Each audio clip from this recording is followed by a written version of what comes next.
ವೈಕುಂಠದ ಒಡೆಯ ಶ್ರೀ ಮಹಾವಿಷ್ಣು ಒಂದು ದಿನ ಬಾಲಗಣೇಶನನ್ನು ವೈಕುಂಠಕ್ಕೆ ಕರೆದುಕೊಂಡು ಹೋದರು. ವೈಕುಂಠದ ವೈಭವವನ್ನು ಬಾಲಗಣೇಶ ಆನಂದಿಸುತ್ತಿರುವಾಗ ಅವನ ಕಣ್ಣಿಗೆ ಶ್ರೀ ಮಹಾವಿಷ್ಣುವಿನ ಸುದರ್ಶನ ಚಕ್ರ ಕಾಣಿಸ್ತು. ಸುದರ್ಶನ ಚಕ್ರವನ್ನು ನೋಡಿದ ಬಾಲಗಣೇಶ ಅದನ್ನು ತಿನ್ನುವ ಪದಾರ್ಥ ಎಂದು ಭಾವಿಸಿ ಅದನ್ನು ತಿನ್ನಲಾರಂಭಿಸಿದನು. ಹಾಗೆ ತಿಂದು ನುಂಗಿದನು. ಇದನ್ನು ನೋಡಿ ಶ್ರೀ ವಿಷ್ಣು ಆಘಾತಕ್ಕೊಳಗಾದರು.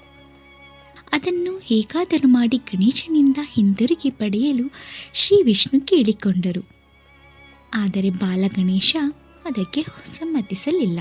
ಆಗ ವಿಷ್ಣು ತನ್ನ ಕಿವಿಗಳನ್ನು ಹಿಡಿದು ಗಣೇಶನ ಮುಂದೆ ಕುಳಿತನು.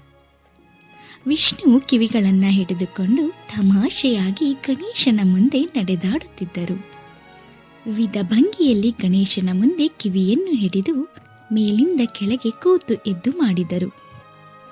ಇದನ್ನು ನೋಡಿದ ಗಣೇಶ ಜೋರಾಗಿ ನಕ್ಕನು. ಹೀಗೆ ಗಣೇಶ ನಗುತ್ತಿರುವಾಗ ಆ ನಗುವಿನಿಂದ ಸುದರ್ಶನ ಚಕ್ರ ಹೊರಬಂತು. ಆಗಿನಿಂದ ಯಾರು ತಮ್ಮ ಕಿವಿಗಳನ್ನು ಹಿಡಿದುಕೊಂಡು ಗಣೇಶನ ಮುಂದೆ ಕುಳಿತುಕೊಳ್ತಾರೋ ಅವರನ್ನು ನೋಡಿ ಗಣೇಶ ಸಂತೋಷಗೊಂಡು ಅವರಿಗೆ ಸಂತೋಷ ಮತ್ತು ಆಶೀರ್ವಾದವನ್ನು ನೀಡ್ತಾರೆ ಅಂತ ನಂಬಿಕೆ ಇದೆ.